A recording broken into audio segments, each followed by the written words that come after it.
Get on the train before it leaves the station. The truth train is coming, gonna run them down, run them down. Alrighty, hello there folks, how you doing? We're back again talking about Daniel Holtzclaw. So, this is something that I wanted to upload now and show you before the video that's coming, I believe, on Sunday. It's going to be, the video on Sunday is going to be a fairly long video. We're going to go through a lot of reasons of how this investigation really was getting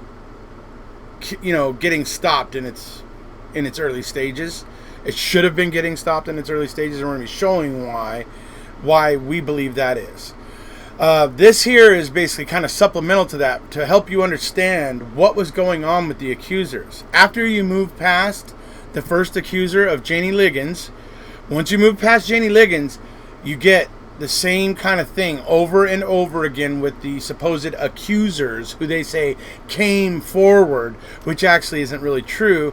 They developed a list and went and sought these women out. So it's always important to make sure that gets represented properly, because that's what was happening. These women weren't coming forward. These women were being sought out. So there's a huge difference between those two things. Coming forward and being sought out are absolutely two completely different things. So I just want to make that established right off the bat. We're going to be looking at today is some clips from the Shardayreon Hill interview. Okay, some of the things to point out here. First thing you're going to see here is just her talking. Okay? Her telling the story of what happened to her in the hospital, that she claims what was going on, and Daniel Holtzclaw was there basically, and the things that she's claiming. What I want to point out to you folks is listen to her closely. Listen to her say how she was completely out of it and she can't remember. I can't remember this. I can't remember that. I was completely out of it. But then has this stunningly brilliant total recall whenever she's describing something Daniel did. It's bizarre. So I want you guys to see that here, which I'm going to be showing you. And then I'm going to move on to some other clips to suggest something that I think might be going on here in this interview. But ultimately, we're going to be wrapping it up with a clip that absolutely blows this interview completely out of the water. And it's like I say, I want to show this because this isn't an isolated case. There are many issues with all of the accusers so far that I've gone through, and I'm already over halfway through, and this one I am just getting to now, Shardayreon Hill. Okay, so I'm going to move into it now. You're going to hear a clip. This is going to be Shardayreon describing what happened in the emergency room when she was high on PCP and all this sort of stuff. And you're going to hear her describing what was going on. And I just, like I said, listen for her explaining how I can't remember. I was high. I was this and that and all that. And I was out of it. And then listen how she goes into like this brilliant, complete recall of anything that Daniel did. It's just bizarre. She doesn't remember how, she doesn't know where the hospital was sticking probes in her. She doesn't remember any of that stuff, but she remembers everything incriminating that she needed to say about Daniel, she remembered. Right? Okay, I'll let you guys see for yourself. Here we go. To me, I was high off the drug. It was PCP, and they had to take me to the hospital, which it was on the northeast side, and I still didn't understand why did they take me away to Southwest Medical. And they takes me to Southwest Medical and showered me down because it was all over me and stuff, and they gave me a drink to bring me down or whatever. So when they finally put us in a room, I guess for me to come down, it was me and him in the room. And when I think about it, after the fact, didn't know nurses ever come in the room to check on us or anything. And so I'm laying on the bed, I'm high because the PCP is in my pores, and it was poured all over me and everything. So, and even the ambulance people, that was they they surprised that I'm like, still here because my heart rate was so high. Well, anyway, that was the drink. The drink was supposed to make me come down, but so I'm like out of it. So when they take all my clothes off, they gave me a gown, and so I'm in the bed, and it's like down, but I'm out of there, so I'm like not even worried about it, not thinking nothing of it. So he keeps bringing it to my attention, like, your titties is showing, and he kept saying it, but I'm still like not even catching on to what he's saying. So then finally he came on the side of the bed, and he got the robe and he pulled it up like this and squeezed on my breast. And so I'm thinking like, okay, for real, is he going there? And so he got to talking to me and asking me, like, trying to be all nice and stuff, like, why are you in that environment and blah blah blah blah. And I'm just telling them, I don't know, this just, whatever. So I'm like, I'm laying in the bed, and he's like, I'm like, am I going to jail? I'm like, I don't want to go to jail or whatever. And because I'm thinking I wasn't going to go to jail or whatever. So he like, is this your real name? Because I had told him I was my twin or whatever. And then Who's your twin? Shardayreon Hill. And he told me I wasn't going first, and then he told me I was, and then he was like, but if you cooperate, that I wouldn't go to jail. And I'm like, what do you mean? And so then he came and he did it again, and I'm like, oh my God. So he got my hand and put it on his thing, on his belt or whatever, trying to like make me touch it or whatever. And so I'm just like, don't know what to do. Like, I'm like thinking if I do it, he will probably let me go. So he kind of was like forcing me, trying to talk me into doing it. And so he took off his belt and stuff, and he kept telling me to lay back though, because I'm not knowing at the time why he telling me to lay back, but when I, after everything, he was telling me to lay back because my heart rate would go up, and then that's when the people would come in the room. But he knew the whole time to make sure that I lay back. Okay, wait. Shardayreon, wait a second. Is it nobody came in? Or is it some people came in? You just said that some people would come in. Which is it? It can't be both. It can't be both. Either people did come in or people didn't come in. So that's a problem right there. That right there is a problem. Okay? Now, I've already pointed out for you one time where she said she's out of it. She was out of it. And the drugs and everything was all overwhelming her. And you're going to see her say she couldn't, as this goes, you're going to see her say other things where I was out of it. I can't remember, referring to like I said, some of the probes that the nurses and stuff had put in there to monitor her heart rate and various other things because they were worried about her. So she doesn't even remember where people were sticking probes in her.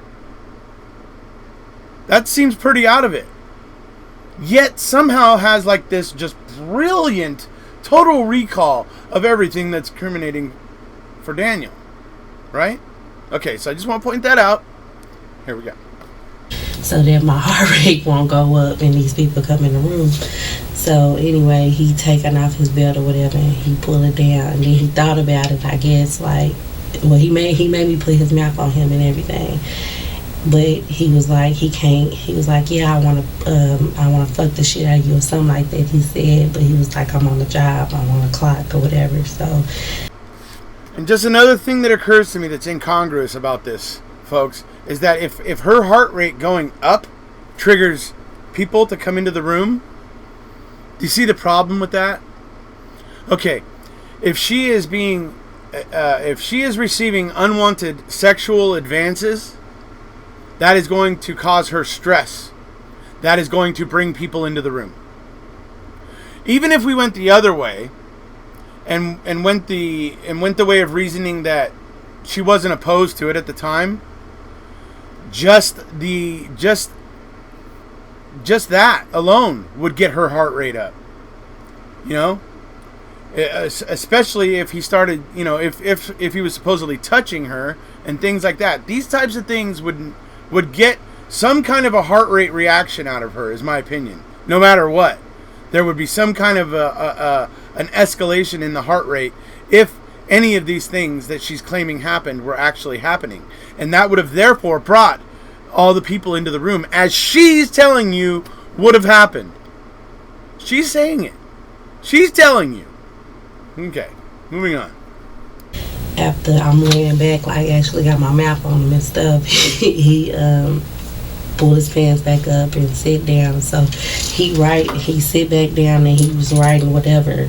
He's sitting at the desk like this, and I'm on the bed, and I'm high, and the dress thing, you know, my legs was up, and I see him, I'm peeping at him or whatever, and he just looking like, trying to look up in my thing, and so I'm like, can you please call my mama? Can you please call my mama? So he called my mama, and when he called my mama, she like, she thinking that I got caught with a whole lot of drugs, and she like, Darren, you know, why is you doing this? He sat on this side in the chair in the hospital, and he got on speakerphone, and she like, cause by this time I'm thinking that he's my friend, so she like, Darren, you done got in this trouble, you ain't about to have no bond. So he tell her, he like, she's gonna have a bond, it's just gonna be low. And then I'm like, I'm gonna get out, Mama. She was like, how you gonna get out? I was like, because my friend, because he was telling me like, if I cooperate, just give it about a month, and then the charges won't be on me anymore. And so I'm like, I never trusted a cop. And he like, just trust me or whatever. So basically I feel like he was just getting in my head and making me fall for what he was telling me and stuff. And so she like, how you gonna get out of there? I was like, cause my friend, he gonna let me out. She was like, who is your friend? And I was like, his name is Mr. Officer, like that. So she laughing at me because she know I'm high or whatever on the drug. This is your mom talking? Mm-hmm. Okay. And so I stayed in jail. Well, okay, after that, after he hung up the phone, he hung it up and he came in front of my bed and he stuck his hands in my private. And then he went to the sink and he just washed his hands or whatever. And then after that, we sat in there for a minute, and I guess it was time to go. And then he took me out, walked me out. I wanted to run out, but I wasn't gonna be able to make it because I was so high or whatever. So he ended up taking me to the county. And so the whole time when we on our way to the county, he like, I'm like, so are you sure this is not gonna stick? You're gonna get it right way? You know, he's telling me that just give it about a month. Just trust him and stuff. And I'm like, okay. And so he took me in the county and was booking me in there or whatever. And so while I'm sitting at the thing, he looking at me, and when the lady asked me like, are you have you been sexually assaulted in the last 24 hours? He's standing there with like a folder or whatever, and he looking at me or whatever, and he looking back at the paper. And so when I say no, he close it up and he walk away from out the back or whatever and come back around. And he set me down and was acting like he was asking me some questions. And he was like, I made your bond super fucking cheap, and I hid your tickets for you or whatever. And so this is what made me think like, okay, maybe he is gonna help me or whatever. And so, cause I had like $4,000 worth of tickets or whatever, and he said he didn't charge me with them or something. And so he was like, so you can get out early. So I ended up staying there for 5 days, but I got out without handling the tickets, whatever. So he must have hid them or whatever he said he did with them, because I was able to find out. And he just walked out the thing after, you know, he left me there. And so after that, like 2 weeks later, he found me on Facebook, and then he requested to be my friend. I accepted or whatever, because I'm like, okay, he's serious about helping me get my charges dismissed or whatever. Do you have that? Yes. And I screenshotted the messages or whatever. And the number that he gave me on here is the number that he called. He called my mom's phone from. He called who? When I told you he called my mama in the hospital, it's the same number on here where he's telling me to call him on. Okay.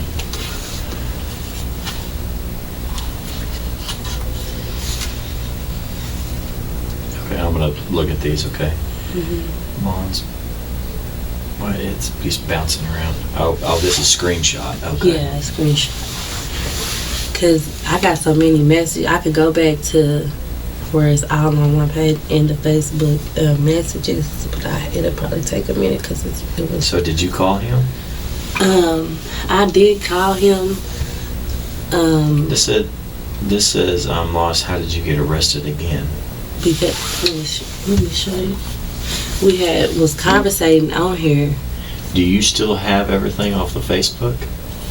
These is all the messages.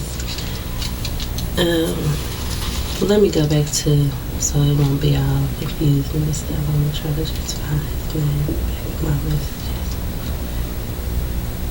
Well, he did activate it, so I don't know if it'll pull up right away. Let me see though.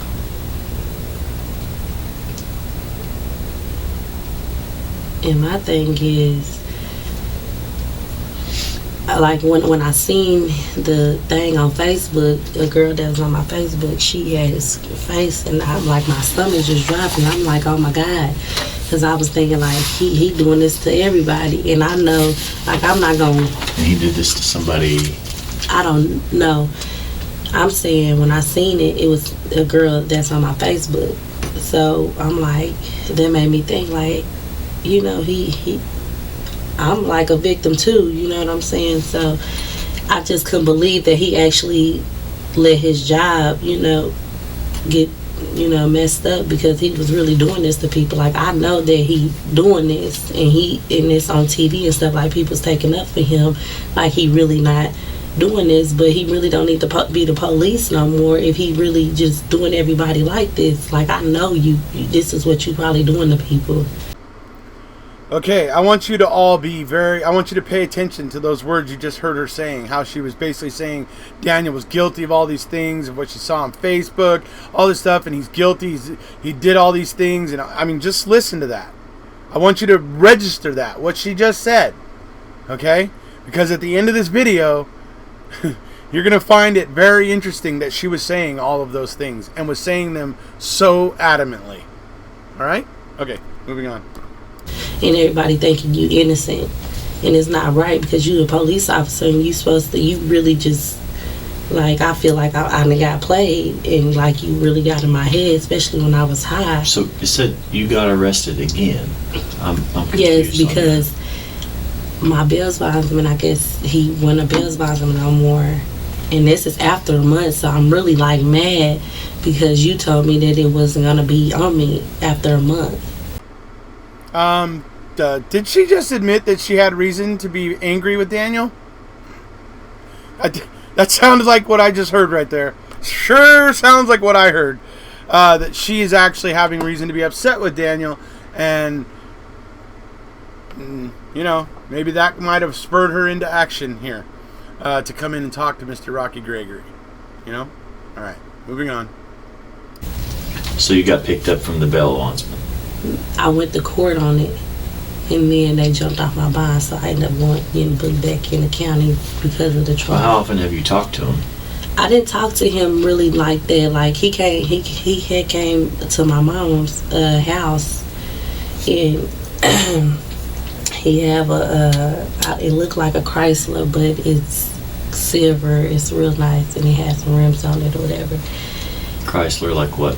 It looks like a Chrysler 4-door, like the body. Chrysler what? What kind of a Chrysler? Like the Chrysler 300s. Okay. It kind of looked like those. And he came to your mama's for?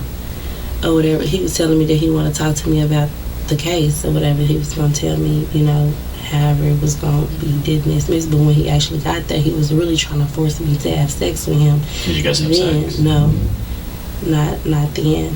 because was watching the kids, and I was thinking like, this man really want me to have sex with him, and I'm telling him the kids is in the house by himself. So after that, he was kind of freaking me out. So I was like, I really don't even want to talk to you, for one, because you the police, and I'm really just doing this because you telling me that these charges not gonna stick after a month. So in my text messages, like, he kept texting me when I wasn't replying to call him and stuff, but I didn't because I'm mad because my charges are still here and you telling me that they was gonna be gone. But let me try to finish finding the whole thing. So you had been there probably for a few hours? I was there for a long time. Okay, so it was just you two in there at that point. Okay. Was you hooked up to monitors, anything like that? Yes. Okay. I was hooked up to whatever they check my heart rate with. I don't know if the things were still on my chest or however they was figuring out if it was on my head. I don't know. But I remember me having a handcuff on this side, and so you did have a handcuff? And on the right side? And yeah, and he just kept telling me, don't raise up because Okay, now this is where, how long had you been in there before he started doing something? I really can't even remember like how long, because like I said, I was high, so really the timing, it seemed like hours that I was in the hospital because Okay, so what I'm going to do now is play for you a clip of Rocky Gregory at the beginning of this interview, and what he says to Shardayreon at the beginning of this interview. And it's interesting, folks. 2 times he says something that I'm going to be pointing out to you. 2 times he says something that I find to be very, very interesting. So here we go. Of Shardayreon. Okay. It's pronounced Shardayreon though. What do you go by? Darion. It don't matter. Okay. Well, like I say, I know that we really didn't talk about anything. You called up to the sex crimes and just said that you wanted to come forward in reference to that officer. I knew what you were talking about that, and I know we didn't talk on the phone or anything about it.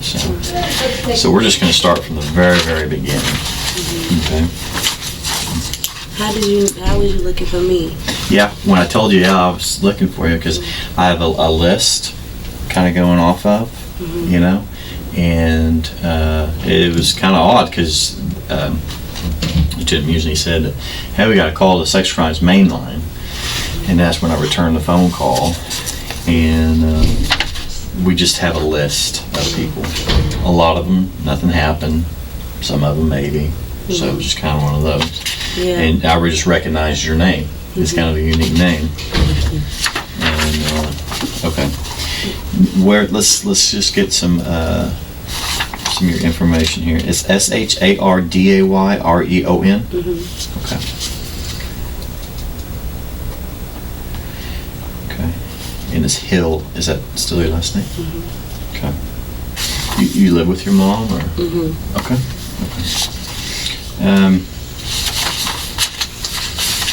Okay. Now these are just kind of common questions we kind of ask. Okay.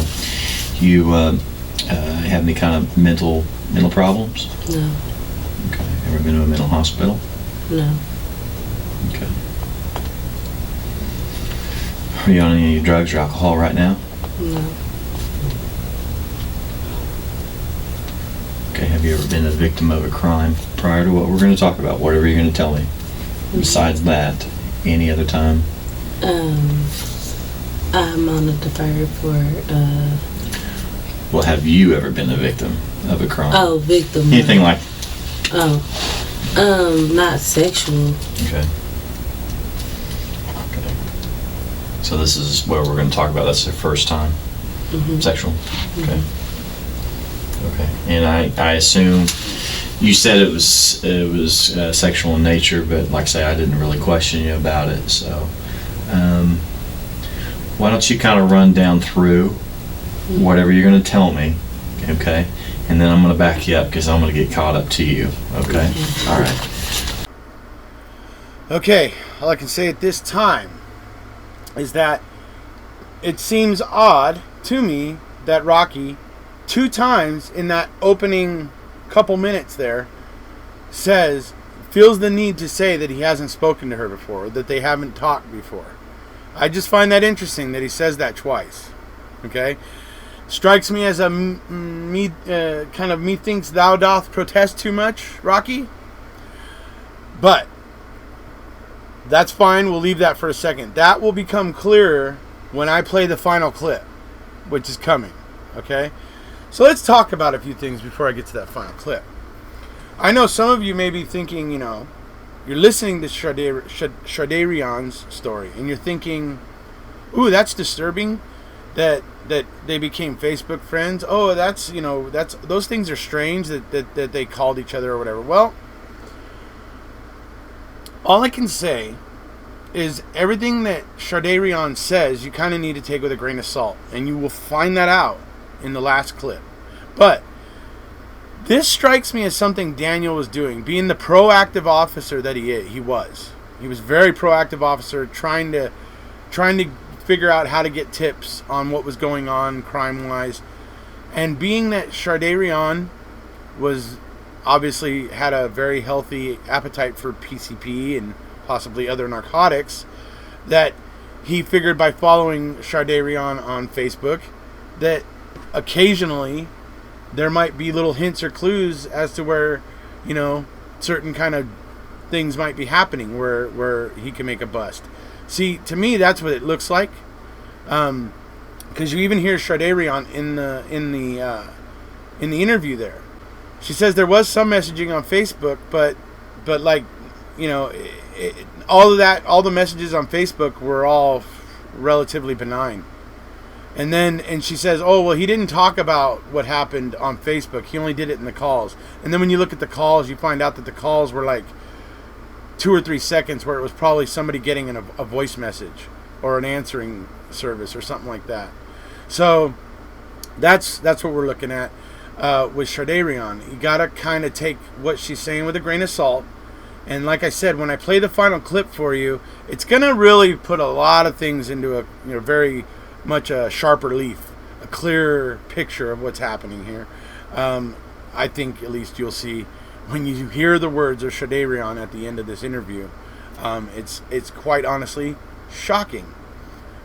But then again, maybe it's not so shocking.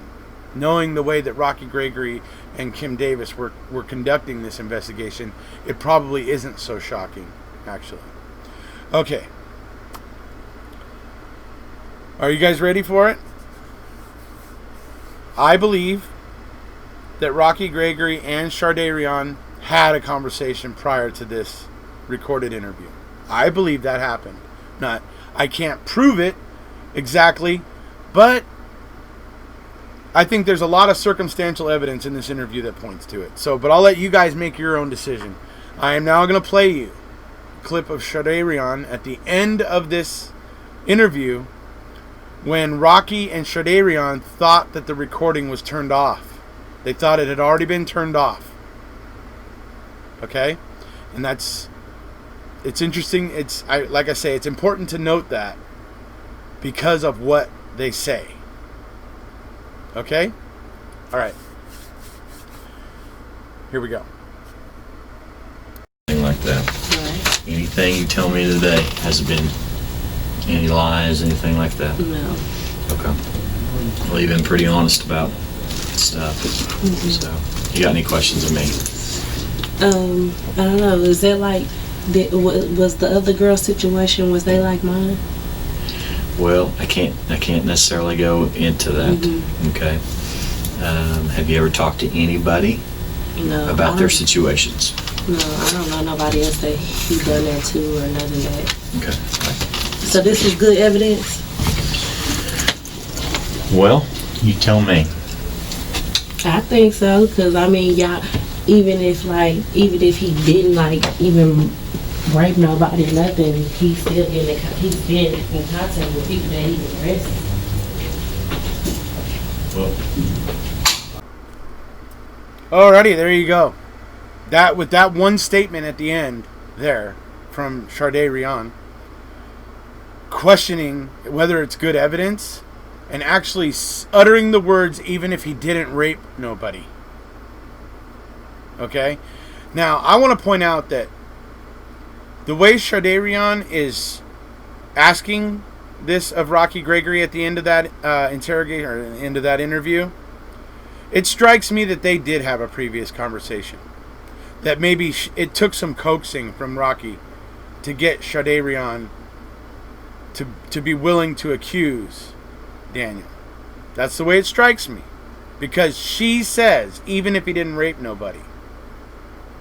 So that tells me the claims she was making are false, because she says he didn't rape nobody. So that tells me, number one, her claims are false. But for her to say he didn't rape nobody, where did she... I mean, clearly she's just said she hasn't had any contact with these other ladies. So how could she make that kind of a statement? What would have caused her to make a statement like that, to speak for these other ladies, who she obviously hasn't spoken to and has no connection with at this time? I believe a conversation took place between Rocky and Shardayreon before this interview took place. I think it's pretty obvious. But not only that, there is the bombshell from Shardayreon. Even if he didn't rape nobody. It's right there, folks. That's right there. You know? So, this is another one. Throw it on the scrap heap, because this should have never ever been taken seriously. This accusal, or this accusation should have never been taken seriously. It attests to what a poor detective Rocky Gregory is, or it attests to the pressure that he was under from higher up to do these things, to do these horrible things that him and Kim Davis and Muzni are doing. Okay? But there you heard it right from the mouth of Shardayreon Hill. Even if he didn't rape nobody. I leave that with you guys. And I hope to see you guys on the big video coming up on Sunday. Thank you for being here and tuning in. If you haven't already, please hit subscribe, and we'll see you.